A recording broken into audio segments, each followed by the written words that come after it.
Certo. Oremos.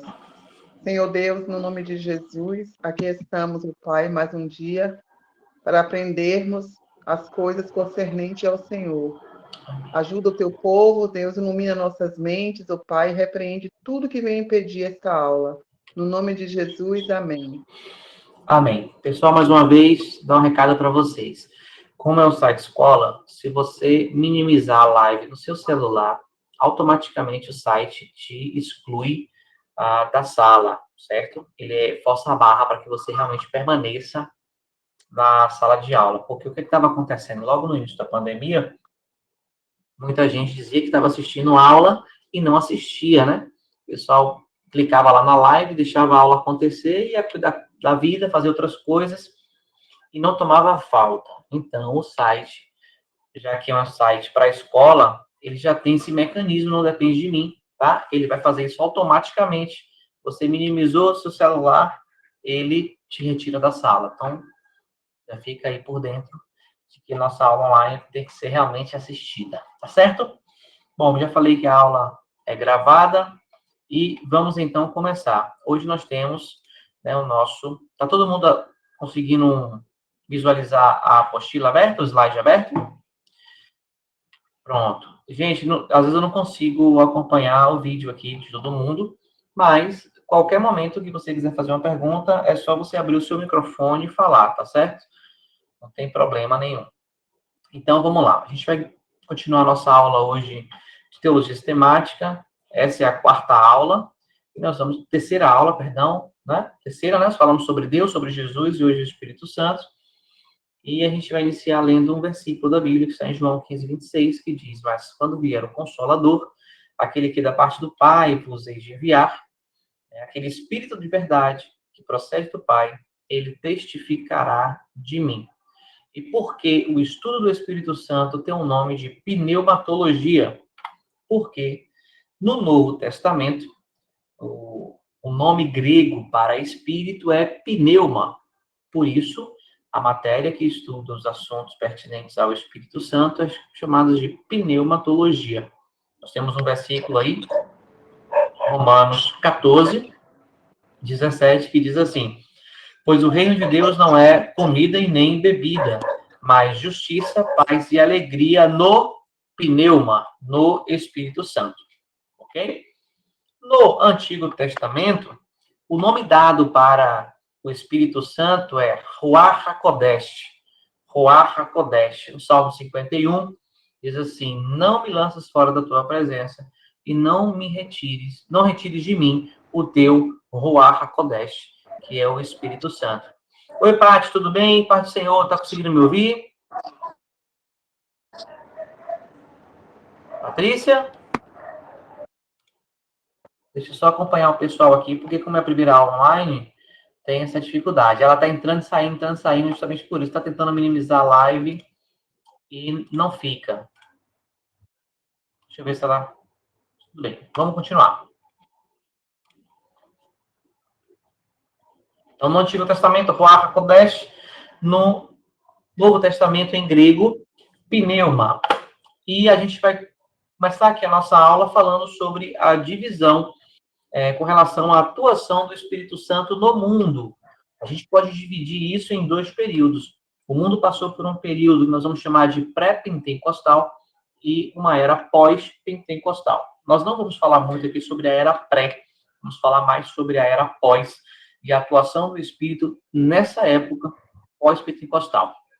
Como vocês já devem imaginar, a era pré-pentecostal, ela antecede o dia de Pentecoste. A gente está falando ali de todo o período do Antigo Testamento. O importante a gente precisa entender que o Espírito Santo sempre existiu e sempre atuou na humanidade. Tá? Mesmo na era pré-pentecostal, o Espírito Santo era ativo, porém não da mesma forma que nos nossos dias. O período do Antigo Testamento é um período de preparação e espera, tá bom? Pessoal que está entrando, irmã Patrícia, irmão Marquinhos, deixa eu dar um recado a vocês. Nosso site é um site escola. Então, se você tentar minimizar a live, ele te tira da... Aí, Patrícia saiu. Se você tentar minimizar a live, automaticamente ele te corta da live, tá bom? Ok. Para não ter falta. Obrigatoriamente você precisa ficar. Paty, deixa eu te falar.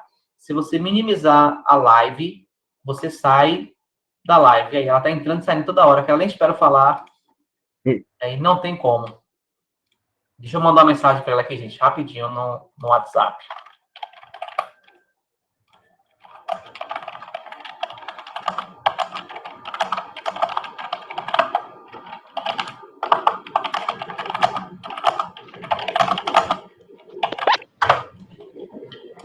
Bom, vamos lá. Oi, Cleice, boa noite, Pai do Senhor. Boa noite, papai. Estou explicando aqui para o pessoal que nosso site é um site escola. Então, se a gente minimizar a live no celular, automaticamente ele nos corta da aula, tá bom? Aí manda notificação do professor. O aluno saiu, o aluno entrou, o aluno saiu. Para evitar faltas. Vai lá pegar o notebook, tá bom?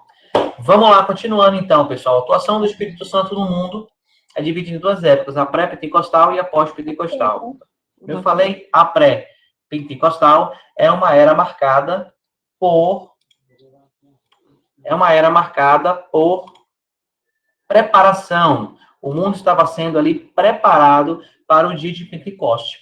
Nós temos dois textos aí, um em Mateus e um em Isaías. Eu os batizo com água para arrependimento, mas depois de mim vem aquele que é mais poderoso do que eu, que não sou digno de nem levar as suas sandálias. Ele os batizará com o Espírito Santo e com fogo.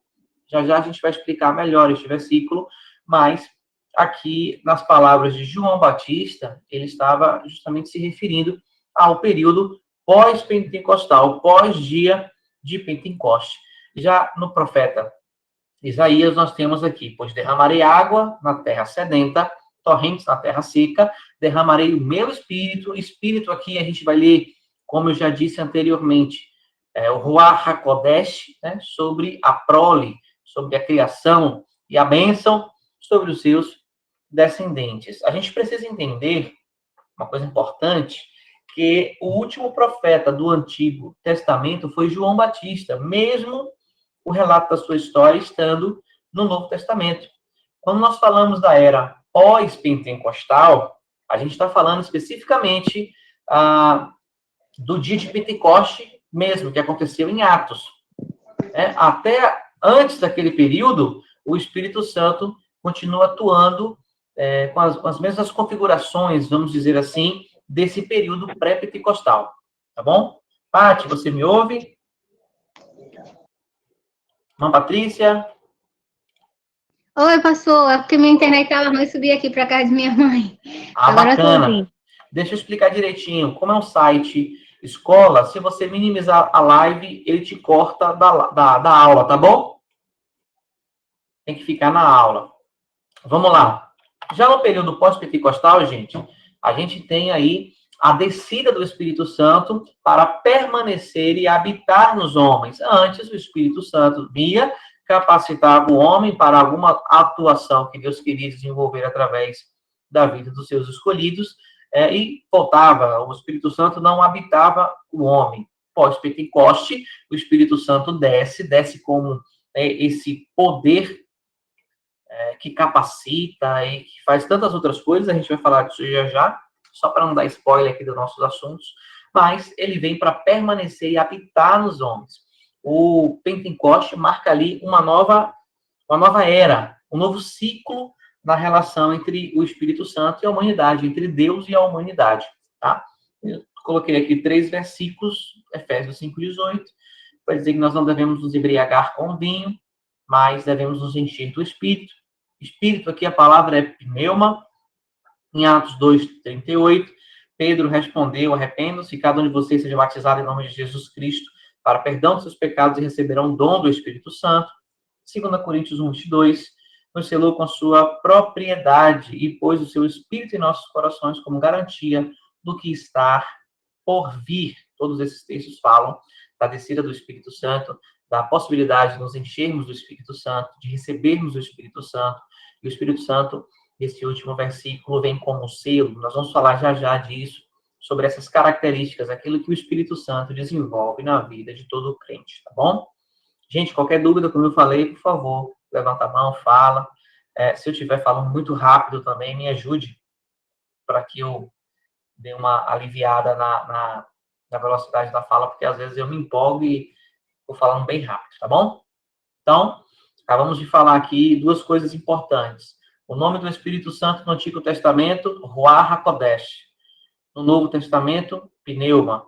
Falamos também da atuação do Espírito no mundo. Nós temos uma era pré-pentecostal e uma era pós-pentecostal. Lembrando que essa era pós-pentecostal acontece no livro de Atos. No tempo que Jesus passou na terra, o Espírito Santo estava somente nele. E atuando através dele, através dos seus discípulos, ali naqueles momentos onde Jesus os enviava, mas ainda assim o Espírito Santo vinha sobre os discípulos de Cristo e voltava. Ninguém foi habitado pelo Espírito, né?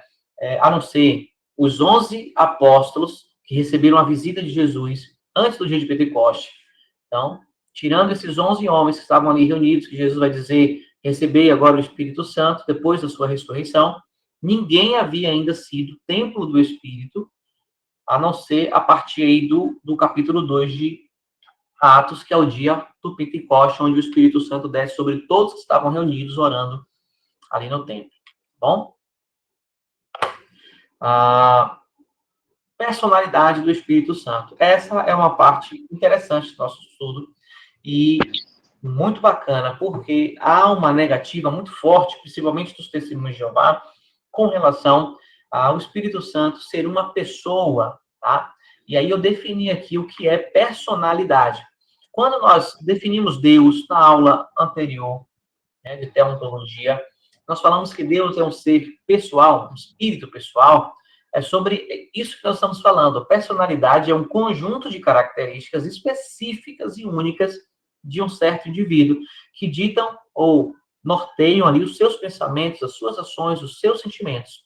Então, quando falamos que um Espírito Santo é uma personalidade, uma pessoa, nós queremos dizer, e a Bíblia vai afirmar isso, que o Espírito Santo pensa, que ele tem emoções, que ele tem vontade, autoconsciência e autodeterminação. Ou seja, ele sabe que existe. Ele sabe aquilo que lhe agrada e aquilo que não lhe agrada. Qual é a diferença entre um ser humano e um animal? Qual é a diferença, melhor dizendo, entre um animal racional e um animal irracional? É justamente a autoconsciência, é a percepção de saber que existe. O animal, o cachorro, ele não tem consciência que existe. Tudo que ele faz por instinto. Tudo que ele faz porque está ali meio que programado para agir daquela maneira. É muito raro nós vermos um animal fazendo alguma coisa diferente daquilo que sua espécie costumeiramente faz. A gente não vai ver, por exemplo, um cachorro se tornando macaco pulando de galho em galho. Mas o homem pode imitar tanto o cachorro quanto o macaco. Ou pode agir como um homem. Por quê? Porque ele se percebe no meio de toda a criação. Tá? Isso é autoconsciência. As provas, então, dessa personalidade do Espírito. A primeira, inteligência. E aí, botei 2 textos da Bíblia para provar. Deus nos revelou pelo seu Espírito. Aqui o apóstolo Paulo está falando sobre a grandeza da criação de Deus, das coisas que Deus fez, da mente de Deus. E aqui ele nos vai falar que o Espírito Santo nos revelou, nos mostrou sobre essas coisas. Ele nos ensinou essas coisas. Aquilo que o olho não viu, o ouvido não ouviu, não subiu o coração do homem, são as que Deus tem preparado para aqueles que o amam. Mas o Espírito Santo nos revelou mas Deus nos revelou através do seu Espírito, porque o Espírito penetra todas as coisas, as profundezas de Deus. Em João 14, 26, vai dizer que o Consolador, o Espírito Santo, que o Pai enviará em meu nome, esse vos ensinará todas as coisas e vos fará lembrar de tudo quanto vos tenho dito. Jesus disse que o Espírito Santo não só vai ensinar, mas ele tem memória. Ele sabe o que Jesus estava falando, ensinando, obviamente que estava ali com Cristo, e nos faria lembrar, nos traria à memória as palavras de Jesus, né, as orientações de Jesus. Tá? Segundo, vontade.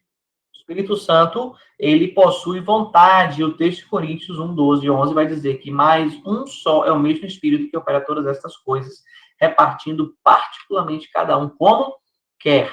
O apóstolo Paulo está falando aqui do corpo de Cristo e de como o Espírito Santo, ele atua, colocando os seus servos, os seus filhos ali, da maneira que mais lhe agrada, que melhor se encaixam e que vão servir ao corpo de uma forma mais eficiente.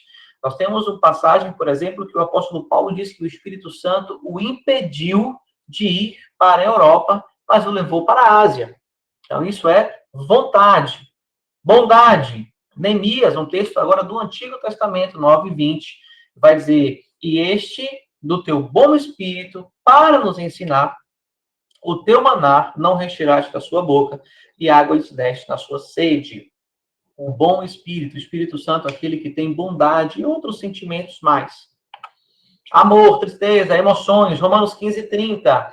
Rogo-vos, pois, irmãos, pelo nosso Senhor Jesus Cristo, que pelo amor do Espírito, que combatais comigo nas vossas orações, por mim, a Deus. Em Efésios 4:30, a Bíblia diz que não entristeçais o Espírito Santo de Deus, no qual estáis selados para o dia da redenção. Tá? Só uma pausazinha. Eu copiei esses textos e na formatação aqui acabou que as palavras Deus, Espírito Santo ficaram com letra minúsculas, mas da metade dos slides em diante fica normal. É só uma questão de formatação, tá bom, gente? Não sei se vocês têm essa percepção ou se incomodam com isso, então eu estou só pontuando, tá certo? Bom, além dessas provas que nós só falamos, nós podemos pensar sobre as atividades do Espírito Santo. E a Bíblia nos mostra que o Espírito Santo nos revela as coisas, que o Espírito Santo nos ensina, que o Espírito Santo clama por nós, que o Espírito Santo intercede, que o Espírito Santo fala, que ele ordena, que ele testifica, que nós podemos mentir contra ou para o Espírito Santo, ou pelo menos tentar mentir, essa especificamente aí a história de Ananias e Safira, e o Espírito Santo também pode ser blasfemado, que é o pecado que não há perdão. Depois a gente pode pensar sobre esse detalhe, porque eu não coloquei isso no slide, mas se vocês tiverem dúvidas sobre o pecado contra o Espírito Santo, podem falar, que a gente consegue organizar. Vamos lá. Diante disso tudo, diante de todas essas coisas que nós vimos, das características da personalidade do Espírito, das atividades do Espírito Santo, né? Como a gente pode negar a sua personalidade? Aí eu coloquei uma frase, ela é irônica, mas interessante. Ninguém pode entristecer a lei da gravidade.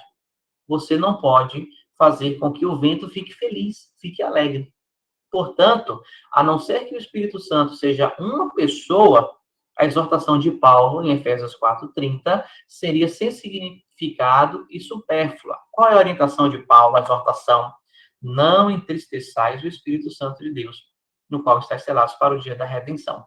Então, fica comprovado, biblicamente falando, que o Espírito Santo possui todas as características de alguém que tem uma personalidade. Se tem personalidade, é pessoa. O Espírito Santo não é força ativa, o Espírito Santo não é uma criação de Deus, nós vamos falar disso também já já. O Espírito Santo não é um raio que sai da mão de Deus, mas o Espírito Santo é a terceira pessoa da Trindade, sempre existiu, tá? É Deus, nesse sentido de trindade, e possui personalidade. Bom, alguma dúvida até aqui, gente?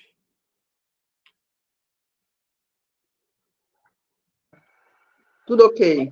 Pronto, que bacana. Espero que vocês estejam me ouvindo. Todo mundo de câmera fechada aí, né? Acho que a Patrícia está com a câmera aberta, a Macarena também, que eu não consigo ver todo mundo. Mas vamos lá. Símbolos do Espírito Santo. Como é que a Bíblia mostra o Espírito Santo, a atuação do Espírito Santo para nós? Bom, como água, como óleo, como pomba, como selo, como vestimenta, como penhor, como fogo e como servo. Nós vamos aqui, água, uma referência sobre o poder vivificador que o Espírito Santo possui de comunicar vida. A água é o elemento da vida. Sem água não existe vida.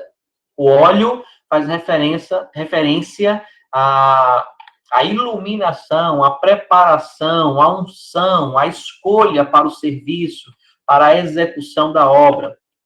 Como pomba, referência à pureza, à santidade, à própria presença do Deus Pai ali. Como selo, a gente está falando sobre redenção, sobre garantias, né, sobre segurança. O selo do Espírito em nossas vidas é o que nos faz ter a certeza de que um dia encontraremos o Senhor. Nós temos aí os versículos. Esse ezinho aí é Efésios também, tá, gente? É Efésios 1:13 e 4:30, tá bom? Como vestimenta, mais uma vez sobre santidade e também como capacidade, proteção, tá? Como penhor, garantia, mais uma vez, de salvação. Fogo, purificação. A gente vai parar aqui para a gente ler aquele versículo que nós lemos no início. Deixa eu voltar aqui só um minuto. Mateus. Esse aqui. Eu vos batizo com água para arrependimento, mas depois de mim vem aquele que é mais poderoso do que eu, que não sou digno de levar as suas sandálias, ele vos batizará com o Espírito Santo e com fogo. A continuação desse versículo vai dizer, porque ele já tem na sua mão a sua pá, tá? Ele recolhe a palha e lança no fogo. Esse batismo aqui, especificamente neste texto, não está falando sobre capacitação espiritual, tá, gente? Esse batismo com fogo aqui em Mateus é batismo de condenação, tá? Esse fogo aqui é o fogo que destruirá a palha. Aquele que não é trigo, mas joio, será batizado no fogo. Esse fogo aí é fogo de destruição. A gente precisa ter essa percepção. Mas em Atos, capítulo 2, nós temos ali a referência das línguas de fogo sobre a cabeça das pessoas no dia de Pentecoste. Aquele fogo ali é fogo de poder, aquele fogo ali é o revestimento espiritual na vida daquelas pessoas que participaram e continua acontecendo hoje como revestimento espiritual. Então, o fogo tanto simboliza a purificação, tá? A capacidade do Espírito de queimar a nossa carne, de queimar as obras, destruir as obras da carne, assim também como indica a capacidade, né, vamos dizer assim, espiritual, trazendo dons, revelações, dons espirituais para o homem. E também como servo, referência à sua prontidão. O Espírito Santo sempre está pronto para agir em nosso favor ou conosco, né? Não a nosso favor, mas em nós. Vamos lá, nomes que descrevem a sua relação com os homens. Agora a gente vai começar a tratar sobre como o Espírito Santo ele atua na humanidade. Primeira coisa, ele é um espírito purificador. Mateus 3:11, nós acabamos de ler que ele nos batizará, Deus, Jesus, nos batizará com o Espírito Santo e com fogo. Eu expliquei, esse fogo aqui é um fogo que purifica.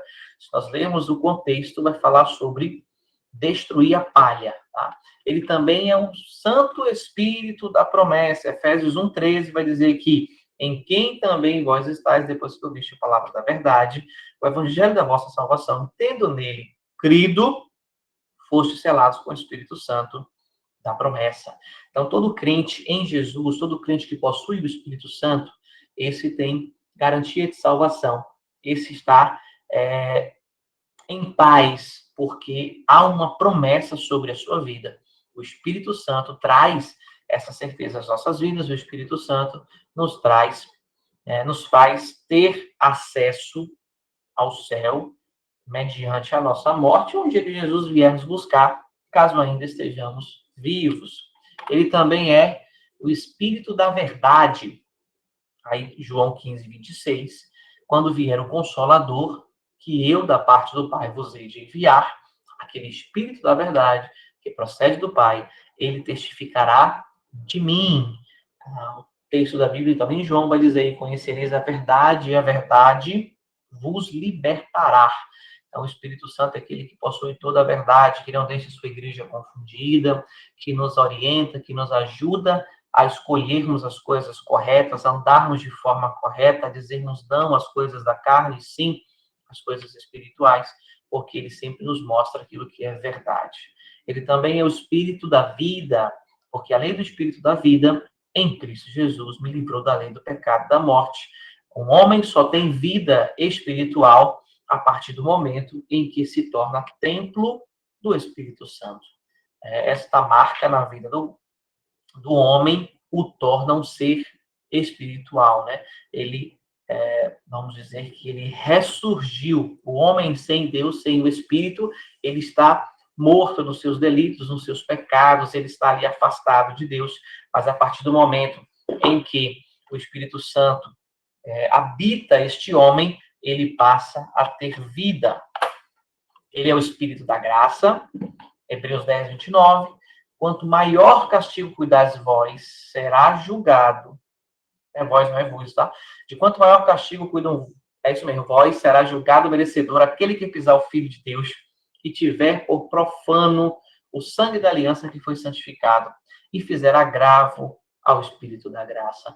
Em Hebreus aqui, um texto especificamente, né, pensando aí na história, na cultura, na trajetória do povo judeu, que todos nós, mediante o relato bíblico, entendemos que é um povo que fica oscilando muito entre estar aliançado com Deus e não estar aliançado com Deus.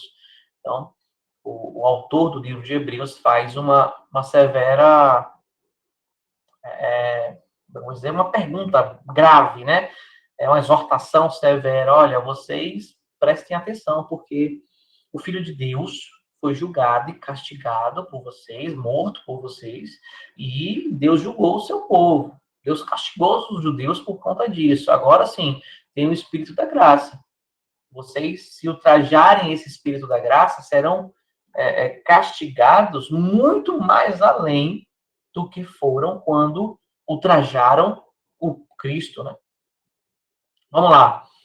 O Espírito da glória, 1 Pedro 4,14. Se pelo nome de Cristo sois vituperados, bem-aventurados sois, porque sobre vós repousa o Espírito da glória de Deus. Espírito da glória e de Deus. Quanto a ele, é ele sim blasfemado, mas quanto a vós, é glorificado. Pedro aqui nos falando sobre permanecermos firmes nos momentos de perseguição, nos momentos em que o mundo tenta nos suprimir, né? O Espírito da glória pesa sobre nossas vidas e isso ofusca as trevas. Esse é o motivo pelo qual somos tão hostilizados pelo mundo, mas para aquilo que o mundo é uma blasfêmia, para nós é motivo de estarmos contentes, porque é uma glorificação. Sobre a obra do Espírito Santo. Gente, isso é muito sério. Eu vou começar esse slide de baixo para cima. Eu amo vocês três. Vai ter aqui um erro. Essa música é a música do Thales Roberto. Uma música muito linda. Uma música gostosa de se ouvir, bem harmoniosa, mas ele vai dizer: eu amo vocês três e vivo para vocês, né? Oh, meu Jesus! Ele fala de Deus, Jesus e do Espírito Santo como se fossem deuses, tá? E ao longo dos anos, os cristãos, logo ali, nos primeiros anos, foram muito hostilizados, muito condenados por outras religiões, acusados, na verdade, sobre serem poliglotas, de possuírem três deuses e não um só, né, como costumeiramente nós pregamos e vivemos e cremos. As pessoas passaram a acusar os cristãos de serem poliglotas, de terem três deuses, o Pai, o Filho e o Espírito Santo. Então, a obra do Espírito Santo, gente, ela não está desassociada, tá, à Trindade, à atuação de Deus, e isso vale para os outros dois também, que é Deus e Jesus. Então, aqui, ó, ao considerarmos a obra do Espírito Santo, precisamos lembrar que todas as pessoas da divindade são ativas na obra de cada pessoa individual. Ou seja, aquela, inclusive está aí em laranja, Deus Pai operou na criação, o Filho operou na redenção e o Espírito na salvação. Não existe essa distinção. os três estavam operando e continuam operando.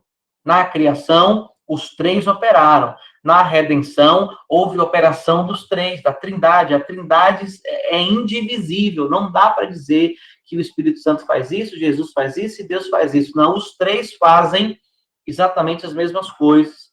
A gente tem uma dificuldade de entender a atuação da Trindade, mas é um equívoco, é uma heresia, é um problema afirmarmos essas coisas assim, mesmo que de forma didática, tá? É complicado, porque não há essa condição de divisão da Trindade. Ali é um só, sendo três, continuam sendo um. Tá?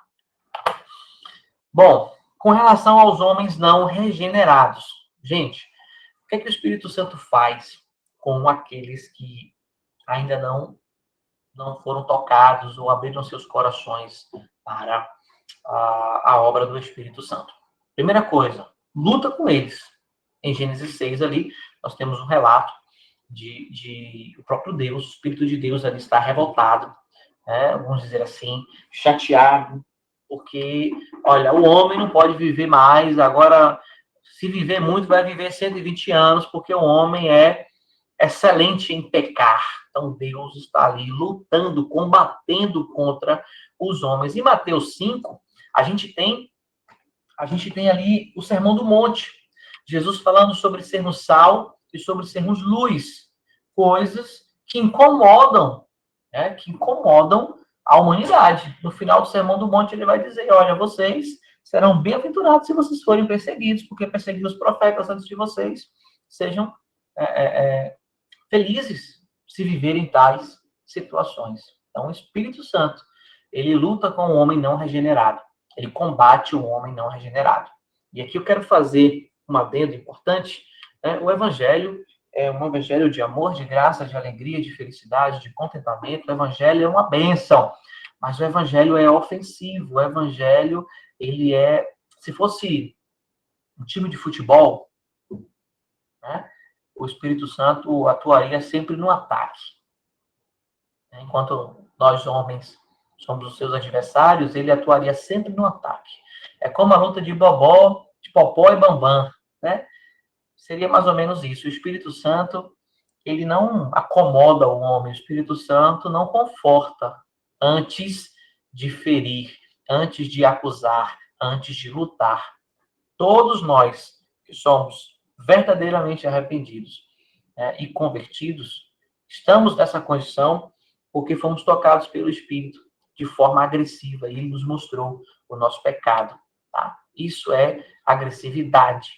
O Evangelho é uma mensagem ofensiva, mostrando para os homens que sem Deus, sem o Espírito Santo, não existe possibilidade de salvação, negando e contrariando, né, o que a maioria dos homens pregam hoje em dia, sobre essa autossuficiência dos homens. Então, além de lutar, o Espírito Santo também testifica, o Espírito Santo mostra, o Espírito Santo convence. Em João 16, 8 ao 11, vai mostrar que o Espírito Santo, ele nos convence do pecado, da justiça e do juízo. Vamos entender isso. Essa tríplice obra do Espírito Santo. O que é, né, convencer do pecado? Primeira coisa, não crer em Cristo é um pecado. Aqui nós estamos falando de pecado no singular. E pecado no singular é muito perigoso. A Bíblia traz pecados no plural e a palavra pecado no singular. Geralmente a palavra pecado no singular, ela está relacionada à condenação. Tá? O que é que nos leva para o inferno? Não são os nossos pecados no plural, né? mas é, melhor dizendo, o nosso pecado no singular. Que pecado é esse? A falta de fé. Jesus vai dizer no Evangelho que aquele que crê é salvo, e o que não crê já está condenado. Então, quando o Espírito Santo convence o homem do pecado, ele está convencendo o homem que ele precisa entender que há uma obra redentora feita por Deus através de Cristo na cruz, e que ele precisa aceitar isso, senão ele está condenado. A primeira parte é essa. Sobre a justiça, é justamente a obra da cruz. Sem aceitarmos o que Cristo fez na cruz, não há possibilidade de sermos salvos. Não é por obras para que ninguém se glorie, não importa se somos bons filhos, bons maridos, boas esposas, não importa nada disso. O que importa é que creiamos e aceitemos a obra de Cristo na cruz do Calvário. Por último, sobre o juízo, o Espírito Santo mostra a um homem não regenerado que um dia Cristo julgará e condenará Satanás, seus anjos e todos aqueles que o seguiram, que não permitiram que essa obra do Espírito fosse real na sua vida. E aí a nossa tarefa como pregador, a nossa tarefa como obreiros, como ministros, é falar a verdade. Tá? Falar a verdade. Eu disse aqui algumas coisas interessantes. Eu falei aqui que aquele que tem o Espírito Santo está selado, e tem garantia de salvação. Eu disse aqui que o Espírito Santo é quem faz a obra na vida do crente.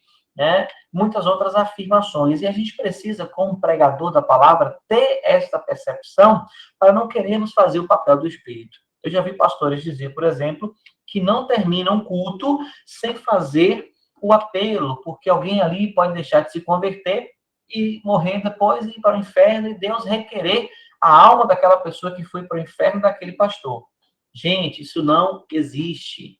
Deus jamais entregará a eternidade de alguém, de uma pessoa, nas mãos de um outro homem que é tão falho quanto aquele. Então, a minha pregação, ela pode contribuir muito, ou a nossa pregação pode contribuir muito para a salvação de alguém. Eu creio nisso, eu prego pensando nisso.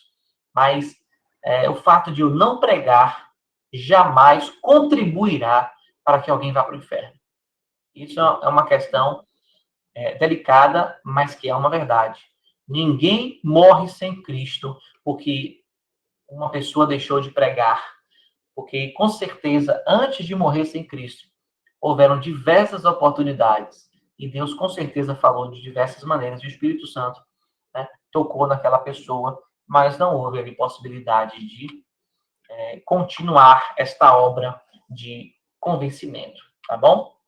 Então, nossa tarefa como pregadores é apenas pregar a verdade. O Espírito Santo é quem produz convicção. Às vezes,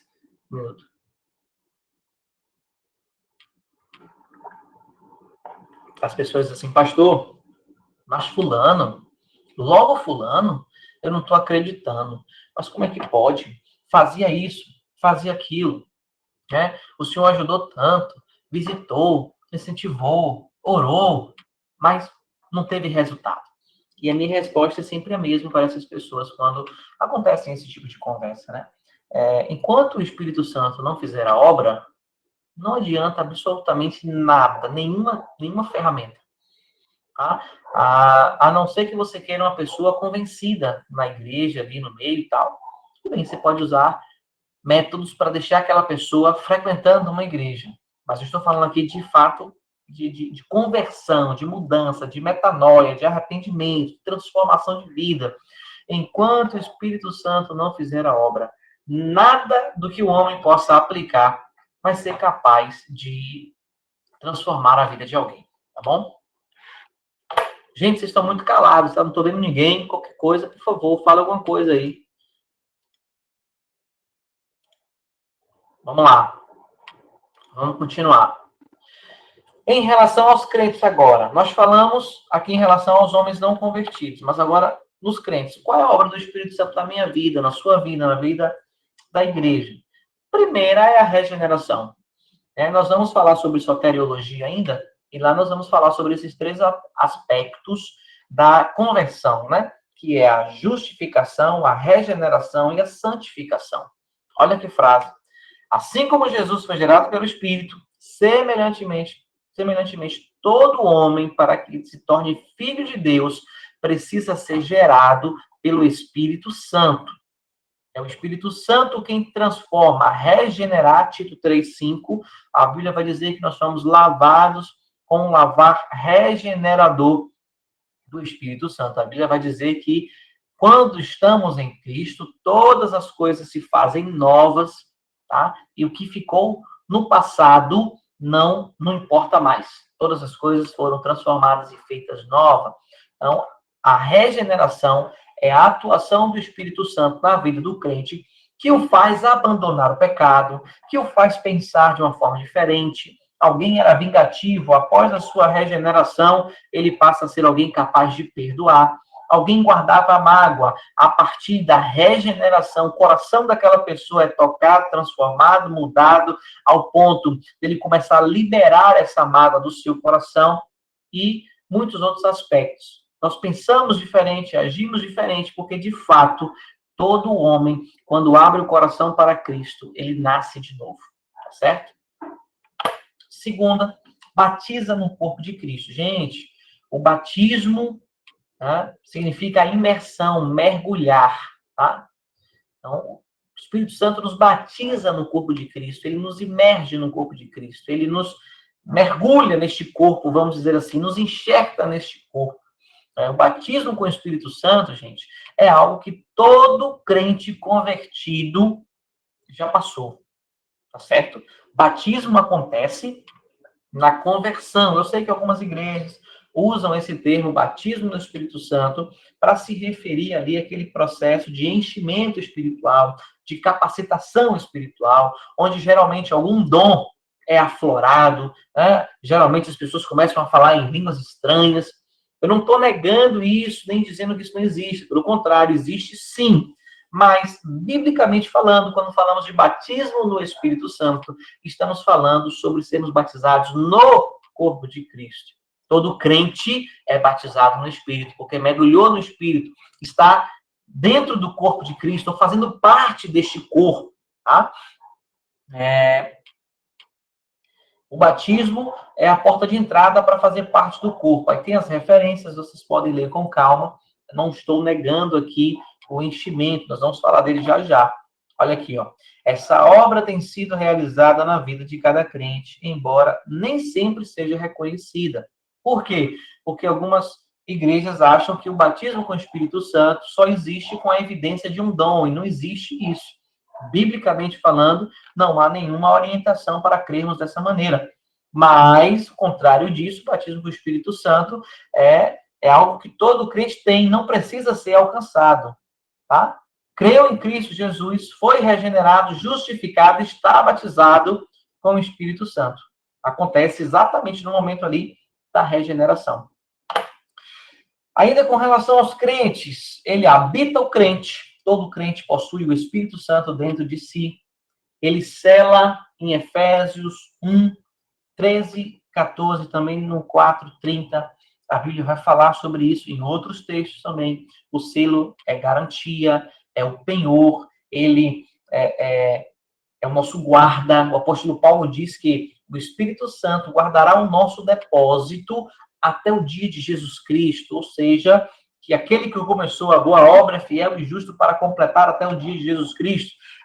A Bíblia está cheia de versículos em Efésios, aí vai dizer que ele é a garantia, que é o penhor da nossa salvação, que estamos selados com esse Espírito, sem a possibilidade de ser arrancado da nossa vida.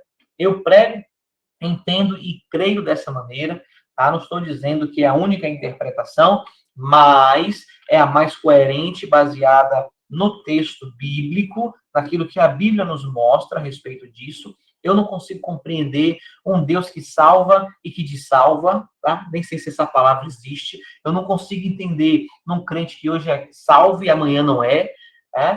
Para mim é difícil ter um nome escrito no livro da Bíblia, no outro dia é apagado. Que tipo de salvação é essa? Que tipo de sacrifício foi que Cristo fez? Que hoje a gente está salvo, mas amanhã, por um erro, um pecado, alguma coisa, a gente deixa de ter. Eu acho que isso é baratear o sacrifício de Cristo. Não entendo dessa maneira, mas vocês têm liberdade de acreditarem, de crerem da forma que vocês quiserem. Eu só estou aqui pontuando aquilo que eu acho mais coerente, mais pertinente. Bom, o Espírito Santo traz segurança, e essa parte é interessante, segurança. Hoje eu me deparei com uma informação muito curiosa. Existe uma frase na Bíblia que está escrita 365 vezes. né? Vou deixar aqui a pergunta para vocês. Quem acertar qual é a frase que está escrita na Bíblia 365 vezes mais rápido, vai ganhar um prêmio na próxima aula, vai ganhar um brinde. Então, fique ligado aí. Pastor Gessé não esperou nem eu terminar de dizer, já colocou no chat, que situação, verdade. A frase que está escrita 365 vezes na Bíblia é: não temas. Bacana isso, eu não sabia. Eita, todo mundo postando agora, pastor Gessé. Gilvan, Patrícia. Bacana, gente. Então, o Espírito Santo traz segurança. O Espírito Santo, ele nos conforta mediante esse mundo de incertezas, né? A sua presença em nós nos traz essa segurança. O Espírito Santo nos fortalece para enfrentarmos aí as dificuldades da vida. Ele é a nossa força. O Espírito Santo enche o crente, agora sim, enchimento espiritual, revestimento espiritual, capacitação espiritual. É isso aí. Oi? Pastor, esse 365 quer dizer que tem um não temas para cada dia do ano. É verdade. Não temas para cada dia do ano. Esses dias, eu não sei se vocês receberam, mas eu mandei uma mensagem para o grupo da igreja, para os irmãos da igreja, que o Senhor, né, garante a nossa vitória e que essa vitória está dependendo não de Deus, porque Deus já garantiu, mas de nós, né, de orarmos, acreditarmos e vivermos, né? Isso é interessante. Então, o Senhor está dizendo: não temas, vai que vai dar certo, mas tem que ir direcionado, né, enviado pelo Espírito, com uma boa relação, e isso, com certeza, é sinônimo de vitória. Bom, alguém quer falar mais alguma coisa, gente? Não, né? Então, vamos lá. Enchimento espiritual, pessoal. Enchimento espiritual é o que hoje, geralmente, as pessoas chamam de batismo com o Espírito Santo. A gente não pode confundir. É esse enchimento aí que geralmente acontece, a evidência do dom. Pode ser o dom de línguas, o dom de profetizar, o dom de revelar, o dom de cura. Enchimento espiritual é diferente de batismo. Batismo é para crente, todo crente foi batizado no Espírito Santo. O enchimento espiritual é uma capacitação, é o transbordar do Espírito. A pessoa que ora muito, se entrega muito, se dedica muito, recebe aquela capacitação especial para o exercício de alguma função. E nem sempre, tá? E nem sempre alguém cheio, um crente cheio do Espírito Santo, fala em línguas. Às vezes ele está cheio do Espírito Santo e está servindo um cafezinho para os visitantes. Ele está cheio do Espírito Santo e está arrumando a igreja. Ele está transbordando do Espírito Santo e fica na portaria, tá? A gente tem que meio que se desapegar um pouco dessa ideia de que crente cheio do Espírito Santo é crente que fala língua estranha, é crente que dá glória a Deus alto, é crente que profetiza e que fala. Não é bem assim, tá bom? Estar cheio do Espírito Santo, acima de tudo, é demonstrar os frutos desse Espírito na nossa vida e no nosso dia a dia. Liberta e guia e orienta. Gente, essa parte de libertação é bem delicada, porque existem ministérios que acreditam em maldição hereditária, existem ministérios que não acreditam em maldição hereditária. Eu, particularmente, creio que maldição é algo que faz parte da vida de alguém sem Cristo. A Bíblia diz que ele levou sobre si as nossas dores, as nossas enfermidades. Ele se fez maldito por nós. A partir do momento que o crente, ou a pessoa é regenerada, passa a ser templo do Espírito Santo, há uma libertação completa e total. Crente não tem que fazer ou receber oração de libertação. Não existe possibilidade de sermos habitados pelo Espírito e pelo demônio. Porque se precisamos de libertação, é sinal de que na nossa vida o diabo, o inimigo, está atuando. Né? Eu penso dessa maneira. Tem gente que, ministérios que fazem aí, né, oração de libertação para crentes. Então, se precisa de libertação, nunca foi crente. Se precisa de libertação, ainda não está convertido. Se precisa de libertação, o Espírito Santo não está habitando ali. É uma casa habitada pelos demônios. Então, o Espírito Santo liberta no momento da conversão. A partir disso, ele começa a guiar e orientar todos os crentes. Ele ilumina, instrui e capacita. Tá? Iluminação é a capacidade de percebermos a mensagem na Bíblia e também para outras questões. É luz do Espírito na nossa vida, lâmpada para os meus pés, luz para o meu caminho é a tua palavra. O Espírito Santo, através da palavra de Deus, nos orienta como seguir, como fazer, como agir, o que falar, como falar, o que ouvir, tá? Capacita para o trabalho, produz o fruto, que é o mais importante, porque é justamente pelo fruto que nós seremos julgados, tá? E a Bíblia é muito, muito severa, as palavras de Jesus são muito severas nas parábolas dele a respeito de frutificação. Às vezes a gente não percebe ali, porque a gente está muito entretido ali na história, e a gente não percebe as palavras de Jesus, que são fatalíticas e bastante severas. Ele vai dizer que a árvore que não produz fruto, ele corta e lança no fogo. Não existe possibilidade de estarmos em Cristo e não frutificarmos.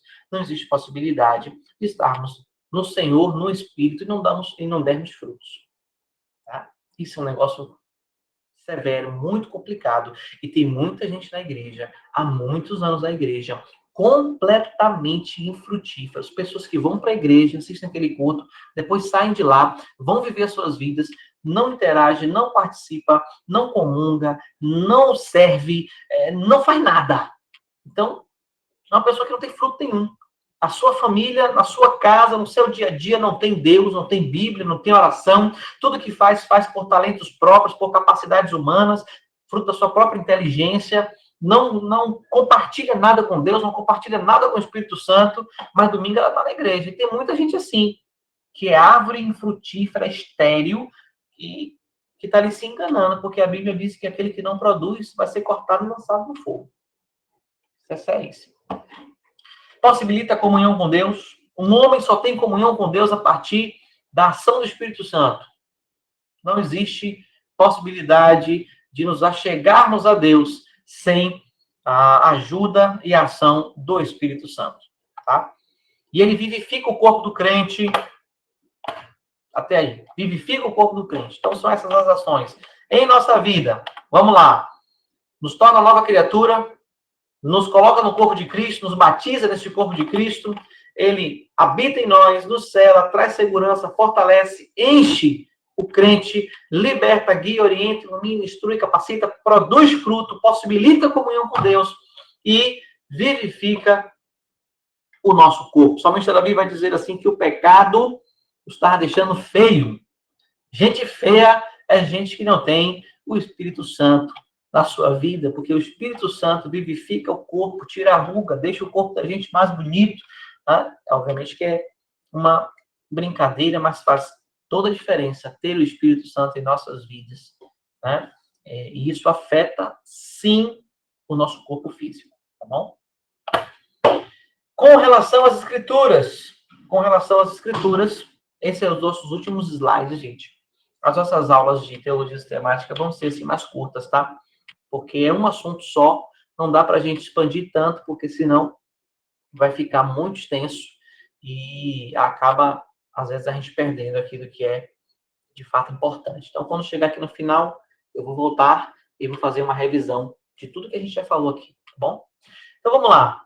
Com relação às Escrituras, o Espírito Santo, ele inspirou e revelou aos autores para que escrevessem da forma correta aquilo que Deus queria comunicar. Ele é o agente divino da comunicação da verdade, nós já falamos sobre isso.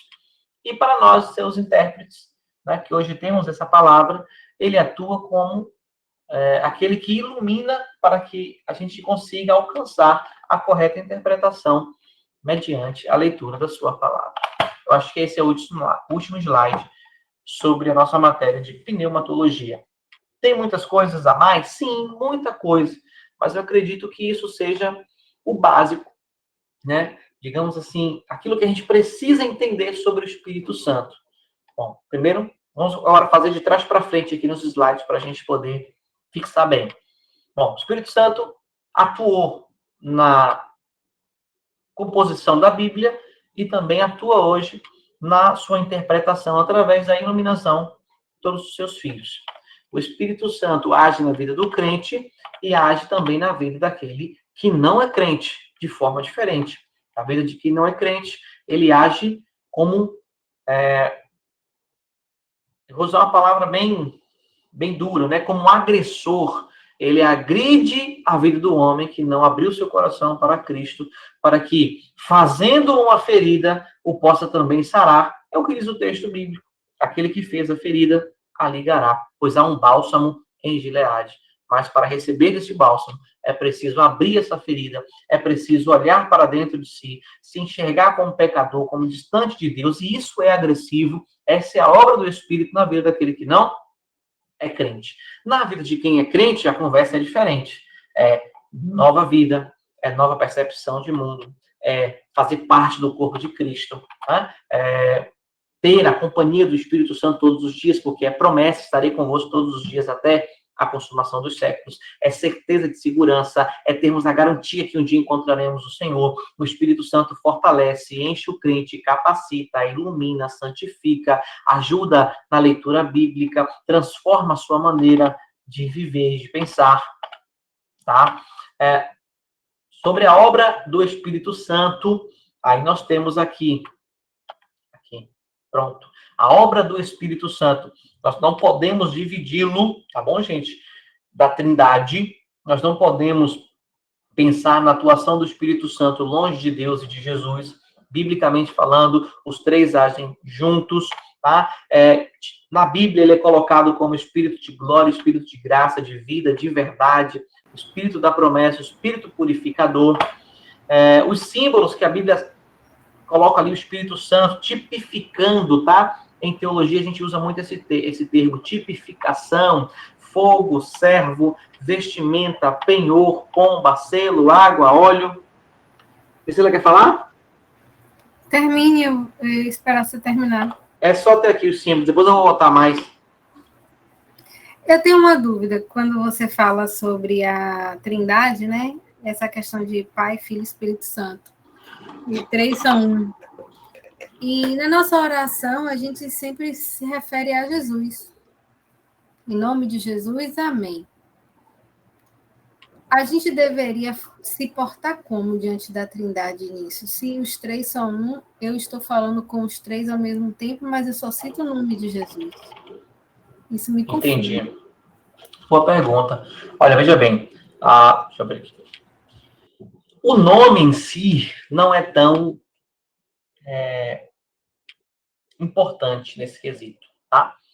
Quando a gente falou sobre os nomes de Deus, Deus tem muitos nomes. O nome de Deus é impronunciável. O nome de Jesus não era Jesus, era Josué, trazendo para o português.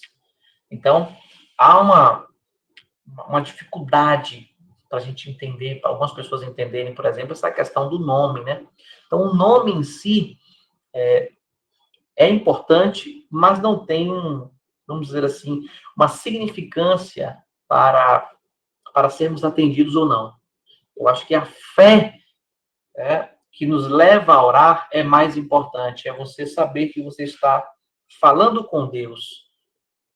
E aí esse Deus pode ser o Pai, Filho e Espírito Santo, mas a intenção aqui é que a sua oração esteja sendo dirigida a Deus.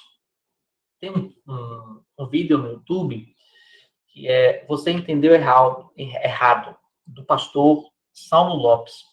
É um amigo. Ele, inclusive, faz esse trabalho com o Jesuscope. Ele é aqui de Salvador, nascido lá em Vista Alegre. A gente já teve a oportunidade de estar junto algumas vezes, mas que Deus tenha usado ele de forma especial, poderosa, assim, no tocante à interpretação. E eu vou colocar hoje no grupo, tá? O link desse vídeo. Você entendeu errado, em nome de Jesus. Porque a gente acha que todas as nossas orações precisam ser terminadas com esta frase, em nome de Jesus, amém. A Bíblia diz lá, Jesus vai dizer, tudo o que pedires em meu nome, eu vos concederei. O que Jesus queria dizer, especificamente, quando ele fala, tudo que pedires em meu nome, recebereis. Aí, o pastor Saulo explica isso com uma maestria muito bacana. É bem didático, é um vídeo curto e bastante edificador. Então, eu vou postar hoje no grupo para vocês assistirem assim que terminar a aula. É bem legal, acho que vale a pena, tá certo? Mas, voltando aí à sua pergunta, quando a gente ora, a gente deve orar a quem? A Deus. A nossa oração deve ser dirigida a Deus. Essa questão de usarmos o Espírito, o nome de Jesus, não se faz, pelo menos na minha percepção, de grande importância. Você pode orar a Jesus, você pode orar ao Espírito, pedir ao Espírito para te ajudar nesse momento de oração, mas a sua direção da oração é a Deus. E Deus é esse negócio. Negócio no bom sentido, eu não estou menosprezando, não. É porque é difícil de explicar a Trindade, porque são 3 em 1, 1 em 3. Então, dirigimos a nossa oração a Deus. A nossa fé está em Deus. A nossa fé está em Deus. Nós cremos ali no sacrifício de Cristo, que foi uma permissão de Deus. Nós cremos que o Espírito Santo nos orienta em todas as coisas, que também é Deus e que habita em nós. É tudo isso misturado. Deu para entender? Não? Não se preocupe não, que eu tenho uns 15 anos estudando teologia, não entendi até hoje. Não se preocupe, não é fácil. Não é em 5 minutos que eu entender, né? É difícil, é complicado. Entender a Trindade não é um negócio muito simples. Não, eu tenho como referência o que Jesus fez, né? A oração do Pai Nosso. Sim. Ele se direciona a Deus. Ele não diz, quando oreis, faça assim, em nome eu, Jesus, ou em nome... Exatamente. Ele fala o quê? Pai Nosso. Ele fala, acho que Jesus não teria problema para dizer assim, quando orar, ore assim, Jesus, ou eu estou aqui, ore o Espírito Santo, ore Deus. Ele não tem problema com isso. Tanto é que ele afirma, eu sou o caminho, a verdade e a vida. Em várias frases ele vai se autoafirmar. Então, ele não teria, né, dificuldade para isso. Mas a minha forma de pensar é orar a Deus por conta de que ele fala que é Pai Nosso. Exatamente. A nossa oração tem que ser direcionada a Deus. Na verdade, tudo que nós fazemos tem que ser direcionado a Deus. Tá? Você trocar Deus por Jesus, não sei se faz grande diferença. Tá? O que você não pode fazer é fazer uma oração para Deus, uma oração para Jesus e uma oração para o Espírito. Aí você deixa de ter um Deus e passa a ter 3 deuses. Não existe. Ou então a questão de em nome de Jesus seja porque Jesus intercede por nós. Então, como se fosse a nossa final de oração, em nome de Jesus, seja Jesus interceda por mim. Olha, uma afirmação, um pedido. O Espírito Santo, Jesus. Entendi. A Bíblia diz que o Espírito intercede por nós. A obra de Cristo em favor das nossas vidas foi completa na cruz do Calvário.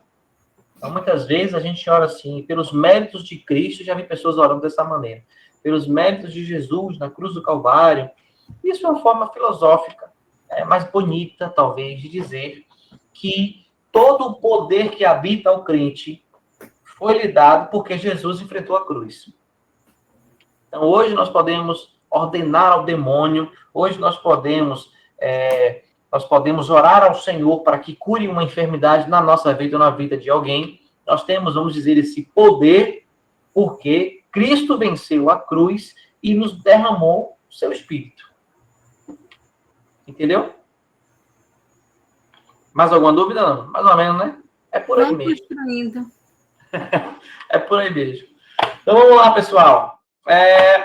Ninguém pode entristecer a lei da gravidade. Então, toda vez agora que você ouvir que o Espírito Santo, ele não é uma pessoa, que ele é uma força ativa, você pode pegar todos esses versículos aqui e mostrar para essa pessoa que o Espírito Santo tem ações, atividades de pessoa. O vento não testifica, a luz não pode ser enganada ou tentarmos enganar a luz não tem voz para clamar. Força ativa nada mais é do que um Kamehameha. Acho que a maioria de vocês já assistiram Dragon Ball Z. Aí o carinha lá solta um poder, uma bola de energia. Então, quando você diz que o Espírito Santo não é pessoa, que o Espírito Santo não melhor dizendo, que o Espírito Santo é a força ativa de Deus, você está o reduzindo a ainda mais baixo do que os anjos, que são criaturas. O Espírito Santo não é criatura. O Espírito Santo é Deus, estava com Deus, sempre existiu, tá? Então, ele revela, ensina, clama, intercede, ele tem emoções, ele tem vontade, ele tem bondade, ele tem inteligência. Isso aqui é importantíssimo. Toda a doutrina da pneumatologia, toda a doutrina do Espírito está ancorada nessa afirmação. O Espírito Santo é uma pessoa, é a terceira pessoa da Trindade. Tá? A atuação pós e pré-pentecostal, nós vamos dividir aí antes do dia de Pentecoste e posteriormente ao dia de Pentecoste. A atuação do Espírito Santo era diferente. Por exemplo, Sansão não era forte o tempo todo. Sansão só era forte quando o Espírito Santo o habitava e o capacitava para ser forte, para fazer alguma coisa, para derrotar o inimigo do Senhor, para fazer alguma coisa mediante a vontade de Deus, tá bom? O Espírito Santo o capacitava nesse sentido. Quando o Espírito Santo saía, Sansão se tornava um homem comum. Tanto é que Dalila conseguiu amarrá-lo e cortar seu cabelo. Porque o Espírito Santo não estava dele naquele momento. No final da sua vida, seu cabelo, a Bíblia não deixa muito claro se o cabelo dele estava grande, porque o cabelo estava grande, ele recobrou a sua força. Mas a Bíblia diz que ele faz uma oração e pede ao Senhor para que derrame, para que retorne o seu espírito para ele, para que ele tenha ali força e condição de destruir os filisteus. No pós-pentecostalismo, no nosso tempo, em posterior ao dia de Pentecoste, o Espírito Santo não vai embora, ele não vem e vai. Ele está no crente todos os dias. Ok? Os nomes, no Novo Testamento, pneuma, no Antigo Testamento, Ruach HaKodesh, e essa foi a nossa matéria de pneumatologia. Alguma dúvida, gente? Alguma dúvida, sim ou não? Muito a aprender ainda. Muito que aprender ainda, eu também tenho. É isso mesmo. Eu cortei, na verdade, não vai ter na nossa grade aqui a matéria de Trindade, porque é um pouquinho ainda mais complicado. Mas, por mais que seja complicado, eu aprendi uma coisa com o professor Alberto, ele que ensinou a história da igreja. Um dia ele estava ministrando na igreja, ele falou assim: eu posso não saber a resposta hoje. Eu posso não saber dar uma resposta convincente agora. Mas eu sei que a Bíblia, ela é a verdade. E que um dia o Espírito Santo me revelará como responder a todas essas questões. Eu guardei isso, inclusive está anotado aqui em um caderninho, porque muitas vezes nós nos deparamos, sim, com situações que são difíceis, complicadas da gente entender. Mas cremos que o Espírito Santo, no momento certo, ele nos revelará, nos mostrará esta verdade. Se não nesta vida, na próxima, com certeza. Amém? Amém. Eu quero saber o seguinte, lá no céu eu vou ver 3 ou vou ver 1? Olha, isso aí divide opiniões, mas, no meu ponto de vista, nós vamos encontrar apenas Cristo. Para os 3. Deus é Espírito, e Espírito não tem forma. Como será a forma de Deus? Deus não tem forma, Deus é Espírito. Mas Jesus está no céu em carne. Não nesse corpo nosso, mas um corpo glorificado, porque ele ressuscitou em carne. Os discípulos o apalparam e nós vamos conseguir fazer isso também. Nós vamos ver a glória de Deus revelada no corpo de Cristo. Então a gente só vai ver Jesus. E isso no Apocalipse tem ali aquela linguagem onde ele vê um trono e Deus sentado no trono, à direita do trono, o Cordeiro. Aí muita gente acha que vai ter 2 tronos, que vai ter Deus. Bom, se eu chegar no céu e encontrar Deus, Jesus e Espírito Santo, as pessoas estavam certas em me chamar de politeístas, que eu tenho 3 deuses. E se Deus existir, Jesus existir e o Espírito Santo forem 3 tronos, então são 3 deuses, não são um só. Na dúvida, acredita nos 3. Que coisa. Pessoal, a próxima aula, semana que vem, a martiologia, a doutrina do pecado. Eu acho que é uma das aulas mais bacanas que a gente vai ter aqui em teologia sistemática. Tem muitos insights poderosos, muitas coisas interessantes para a nossa vida. Então, Semana que vem, aula online também. Pessoal, eu gostei da experiência. Sejam bem-vindos ao site da Ética, Escola Teológica Cristã Aplicada. Até o nome bugou agora.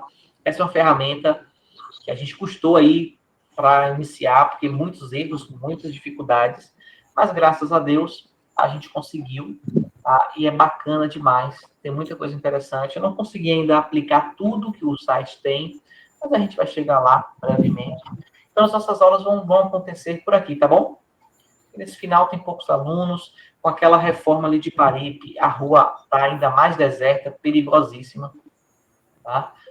Não tá bacana, os comércios não estão abrindo, o pessoal do complexo lá tá fechando, Carol, inclusive, não tem nem atendido muito lá, tarde, assim, no finalzinho da tarde, porque o pessoal tá fechando cedo. Então, por enquanto, a gente vai ficar fazendo aqui as aulas online, tá bom? Hoje, quem faltou foi a Bispa Edileuza, né? Eu mandei mensagem para ela que ela não respondeu. É uma plataforma que você não precisa instalar nada no celular, é só clicar e pode fazer parte. Então, muito obrigado pela aula de hoje.